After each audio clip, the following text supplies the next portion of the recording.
Hi guys! So I just got off of a Skype phone call with my best friend, and she was basically trying to tell me about how I should start some sort of YouTube channel or podcast because she's like constantly amazed by the stories that I tell her of just being a witchy woman in Brooklyn in 2018. And I don't know, she's my best friend, so she could just be saying that to flatter me, but I figured, why the fuck not? So here I am, day one.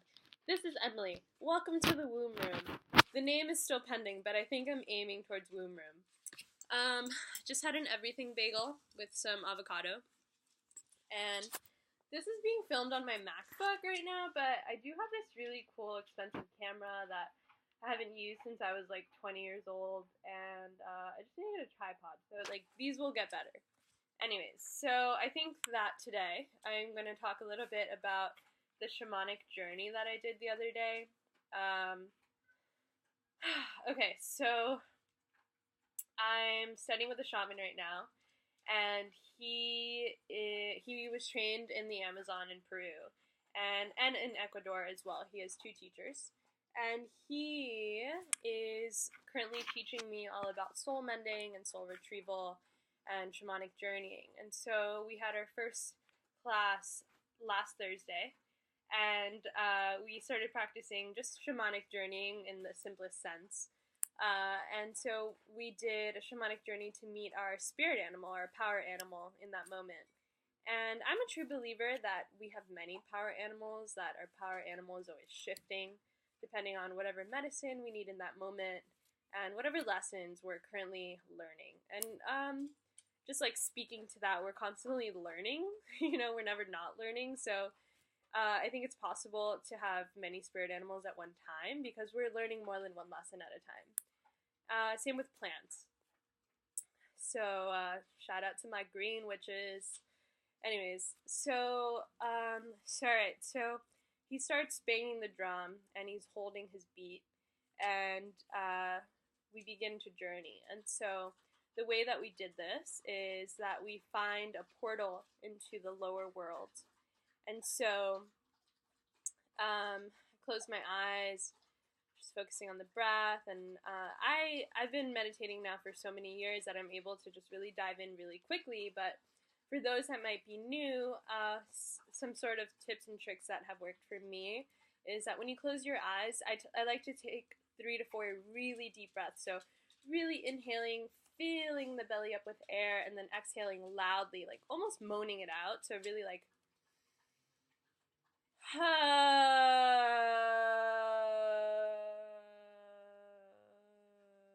like extending that breath out. Really just like allowing it to live out its lifeline of that exhale. So do that 3 to 4 times. And then if I'm having trouble concentrating, let's say you like drink too much coffee or whatever, it's New York here, so it's like trouble concentrating is pretty common. I like to focus in on my third eye and just like bring my full body awareness to that. And then whenever I lose focus, just bring it back to that point. And for me, it allows me to go deeper because I'm able to see more. Like the images and the downloads come in through my third eye, and everyone's different. So for me, it just helps. So if that helps, then please try it. So anyways, I'm breathing. I'm focusing in on my third eye. He's holding the beat of the drum. And we were instructed to OMG, y'all, Maple's here. For those of you that don't know, there's a squirrel that visits me. His name is Maple. I don't know if... Oh, he just ran away. Hold on. Pause. I need to give him some pecans so we stay friends. BRB. Okay, we're back. Maple has been fed. They are happy. I just want to address that before I cut this video, when I first saw Maple in the window and I freaked out a little bit, I referred to Maple as a he, and I don't know if Maple's a he. So right now I'm treating Maple as non-binary, but I feel like society has taught me to refer to things and people that we don't necessarily know what gender they identify with to be a he, and so I said he. So I apologize for that. Anyways, moving on. Alright, so the shaman is holding the beat of the drum, and we're instructed to find a portal into the lower world. So the portal can be anything, whatever you identify with. And what I found is that my portal to go into the underworld was this sort of cosmic hole in the base of a tree trunk, almost as if you were like entering into a vagina. And so this serpent appears out of nowhere, and I hold on to the serpent's tail, and the serpent starts like slithering and slithering and pulls me through this hole in the base of a tree trunk, which is this portal into the underworld. And so I say underworld, but I meant lower world, sorry. So I'm in the lower world, and I arrive, and the first animal that I see is a buffalo. But the buffalo was a shape-shifting buffalo. So I was staring at this buffalo, and I'm looking into its eyes, and they're super gentle, and I see that little, like, you know how they have those little flies on their eyes, and I'm staring into them, and I put my palm on the buffalo's cheek. And so my palm is on the buffalo's cheek, and the second I put my palm on the buffalo's cheek, it starts shape-shifting. So it's almost like a flash of light. And with every flash, it turns into a new animal. And it was almost as if, like, I put my quarter in the slot machine in Las Vegas, and I pulled the thing, and the things are spinning, and the buffalo is just, like, morphing and morphing and morphing and shape-shifting. And it went from, like, a mule to a zebra to a tiger, and I was, like, waiting to see when it would stop, to see what the animal was going to be. And it was sort of like, so Spirit likes to joke a lot with me, and so for me it was kind of like this really fun game that we played. And then out from behind rises this toucan. So the buffalo turns back into a buffalo, and this toucan comes up from behind it, and I asked them, "Are you my power animal?" And they said yes. And I just start laughing, because I would never think that it was a toucan, right? Like, kind of random and really beautiful, you know, and I'm so grateful. But, and the toucan starts laughing back, and it's like, yes, I'm sure. And I was like, okay. I was like, what lessons are you here to teach me? What is my medicine? And the toucan extends its wing, and I hold onto its wing, and it takes me with it. And I'm flying in the air with this toucan, and it drops me off on this stage. And so I used to dance growing up. I was a dancer, and I'm on this stage, and it's kind of now it's the first time I'm sort of connecting the dots. But like, bird spirits are very much about communication and the throat chakra and expression, making sure your voice is getting out there, which we'll talk about that later. But so the stage sort of makes sense in terms of expression, but toucan drops me off on this stage, and the stage is lit by these like intense warm lights, and behind it the backdrop is just like darkness, and in front of me in the audience all I see is darkness, and it doesn't feel like anyone is there. It felt almost as if I was a dancer practicing the routine of their life, right? And I start doing this full body dance, which was so expressive, and it was very tribal, and almost as if it was like an African dance, which is interesting because I'm Venezuelan and Cuban, and the first dance that I learned. Sorry, that's my dog crying for attention. Tegan, it's okay. Come here. Come on. She's a Cancer. And so the first dance that I learned as a child is called tambores, which is an Afro-Venezuelan dance, and it's interestingly enough, it's a dance that the indigenous people of Venezuela in the mountains use to summon spirit. And so they would dress in white, and they would have these pañuelos, which are like these little like rags, and they would dust people off and just sort of like rid them of any spirits that were coming in that were negative, and sort of cleansing them, but also calling in spirit. And so oftentimes people do this dance so the spirit can enter their body and in a way like possess them, even though the word possess has like a really negative connotation to it, but possess their body to deliver messages, so they become these vessels for spirit. And that was the first dance that I learned as a child. So I mean, African dance is something that like is familiar to me, and it's part of my culture. And so I'm on this stage and I'm doing this full body African dance, and I look down and the stage floor is just soil.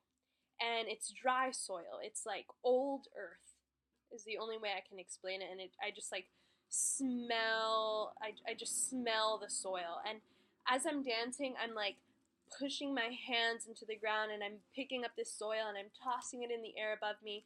And then I'm catching it in the air and I'm pounding it back into the ground and like really pounding down the earth with my feet, with my palms of my hands. And it was so beautiful. And there was like so much expression and anger and passion and like tantra in this dance, and so I'm doing it and I was like, wow.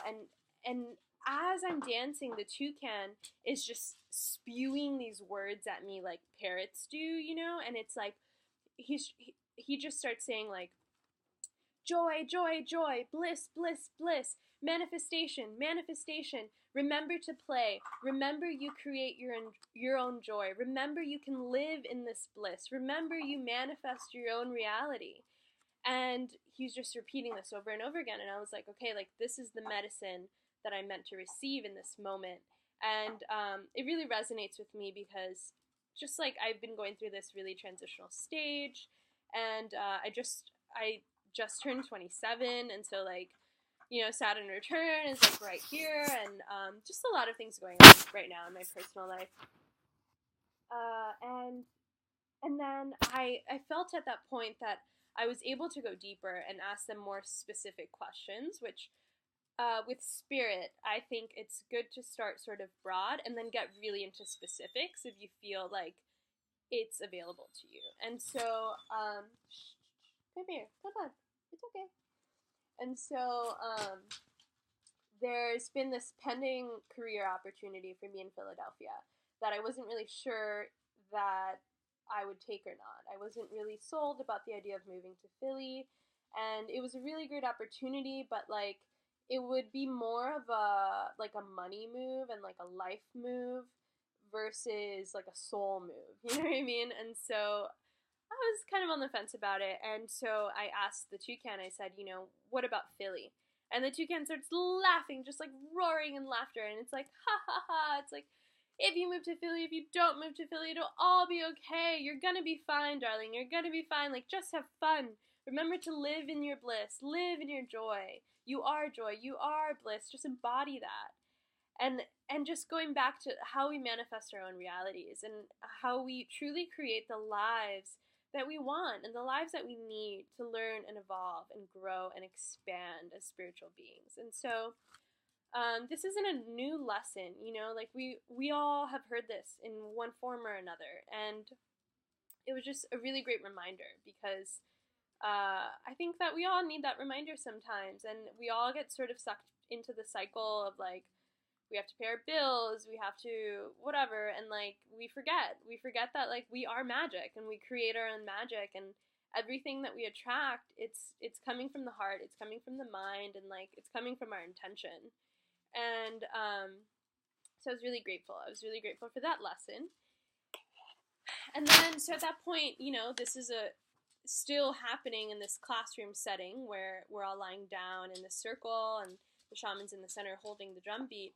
And so at that point, he changed the beat of the drum, which is a signal for all of us to start winding down the journey. And so I said my gratitude to the toucan, to the buffalo, to the serpent, to spirit.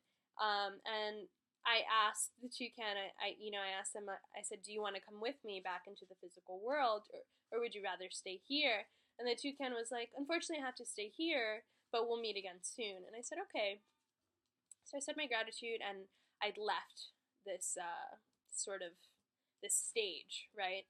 And the serpent shows up again, or I'm sorry, the buffalo shows up first, and I say bye to the buffalo, and the serpent shows up again, and I hold on to the serpent, and the serpent pulls me back through that portal.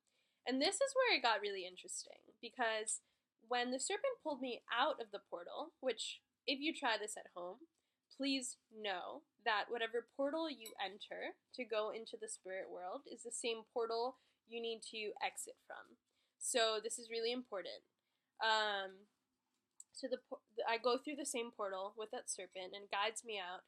And instead of coming right back into my body, I find myself in the in-between world where there's no sense of depth or time. It's just space, and it's all black, and I don't want anyone to be freaked out by this. It wasn't heavy. It wasn't a sense of darkness. It was just like space, just outer space almost. And I'm sitting there, and I see myself in spirit form, and I know it's me, and I'm the only one there. The serpent's gone at this point. And it's almost as if my spirit was sort of waiting for the right time to re-enter my body. And I see my spirit standing above my body, looking down at it. But at the very same time, on a physical level, I felt this shadow, this heavy shadow of like, essentially what it was another spirit. And it was another spirit in the room that was a lower vibrational energy that definitely carried some trauma and some lessons, and that was definitely seeking light. And the spirit did not belong to me. The spirit belonged to someone else in the room that had gone through this trauma. And it's hard for me to explain how I know this, but I just knew. And I know that sounds kind of strange, but when you develop your intuitive and psychic gifts, these are just inner knowings that you just feel with your entire gut. And yeah, and so I knew it wasn't mine. And I know how to amp up my psychic protection because I'm so incredibly empathic. And I've dealt with this so many times in my life before, where I've just been this human crystal and just absorbed all this energy that wasn't mine, and then started processing like other people's shit that I didn't need to process. And so I was like, like, not going there today, sweetie. You know what I mean? So I feel this shadow, and the shadow comes up on my right side of my body, and I see them looking down at me. Meanwhile, my spirit is still in the in-between world. So my body is just this vessel. And when your body is a vessel, it is very easy for other spirits to enter it. Okay? And so I was like, not spooked, but I was like, all right, game on. You know what I mean? Because like now I really have to up my psychic defense. And how you do that is personal to you. I call upon my guides, specifically upon my grandmother, which she comes through as the mountain, she comes through as the white owl, and she comes through as her name, Maria Lourdes Murillo. And I call upon Archangel Michael, which is one of my biggest protectors. So I call upon them, and I imagine myself in this sort of shield of blue light, Archangel Michael's shield, and I look down at my feet, and I see this giant, life-size hawk, just like puffing its feathers. It was like the buffest hawk I've ever seen. And it's just staring down at my body and starts looking around the room, just gazing, almost as if like, just being like, bitch, bring it. You know what I mean? It was so like this masculine force. And I look up at the hawk and I said, you're my protector. And he said, yes, I am. I always protect you in the spirit world, and you should know that. And that was really beautiful. And I said, what's your name? And he said, my name is Michael. And so I believe that this hawk is the spirit reincarnation of Archangel Michael and my protective guide when I journey. And so it was really beautiful to have him there. And he was standing at my base, and my grandmother is standing behind me, and I see this army of angels behind me, just like ready. And the shadow goes away. And when the shadow goes away, I re-examine my body, I'm feeling safe, and my spirit, which is still in the in-between, all of a sudden appears in the physical world and starts to gently lie down in my body. And at that point, I had one hand over my chest and the other hand over my womb, and so I wasn't necessarily just lying in this simple, open position, but I felt like my hands needed to be there.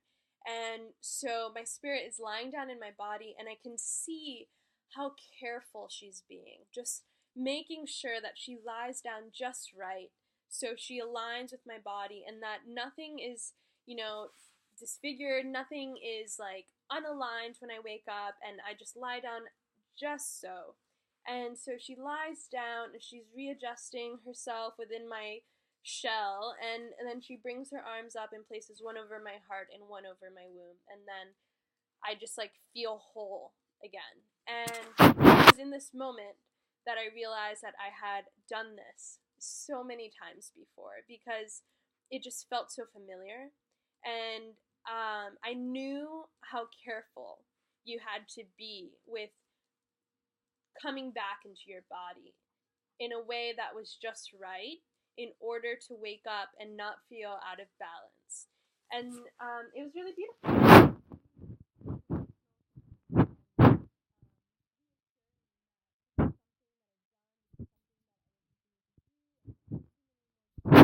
In this lifetime, in next lifetimes, and it was great. And so we woke up, he closes the shamanic circle, and, you know, we eventually come back to full consciousness and open our eyes and, you know, turn the lights on and all this stuff and start sharing our stories. So we're going around the circle, and everyone's like, what animals did you get? And there's like a lot of lions in the room. There was, what else was there? A lot of serpents. And then he gets to me, and he's like, what were you? I was like, I was a toucan. And all of a sudden, this woman, like three people down, freaks out. She's like, oh my god, I saw a toucan, and like, I knew it wasn't mine, and the toucan told me it was someone else's, and it was you. You're the toucan. And I was like, I'm the toucan. Yeah, it's me. And so it was really funny, you know. And toucans, like, the toucan told me what my medicine was. However, you know, when I went home and I really dove into like what the toucan means, there's so many meanings to it. And I just, like, when you do your research on power animals, I encourage you to read as much as you can, and then also like take in what resonates with you, because some of the definitions were just like, I don't know, like, I respect them, I respect what they mean to certain people and certain cultures, but it was like, the toucan is the animal that's like the omen of evil. And I was like, I don't know, like, this toucan seemed pretty happy to me, you know what I mean? And then, like, of course, it goes into birds and like communication and expression, and like how the toucan is a symbol of like wanting to make sure your voice is heard, and sort of like stepping out of the backdrop of your life and really stepping into that position of leadership, which resonates a lot with me, because I sort of like, winter's my season that I like don't take off, but I sort of like retract and go back into the role of the student, and it's just like really sacred time for me to just work on myself. And in the summer I really thrive, and I give and I give and I give. And of course, like, this winter I have been doing that, but I also have been booked more than ever for teaching events and stuff. And like, I think that, you know, stepping out of this closet of like, stepping out of the broom closet, and like really stepping into my own power is a journey that we're all sort of always on. And I don't know if it's ever truly complete. I think you can always step further into your power, and like, you know, like, we all know when we meet someone in their full power, because we're just like so awestruck, and we're like, you know. One time I met The Rock on Thanksgiving, and we fist pumped, and I was like, yes, power. So yeah, anyways, so that's my story. If you have any questions, please leave them below. This is my first video. It's like super long, so I don't know how we're gonna do this. Maybe this will end up being a podcast or something. I don't know what the limit on YouTube is. I have to like read up on all this shit. And yeah, thank you guys for listening. Love you. Mwah. Bye.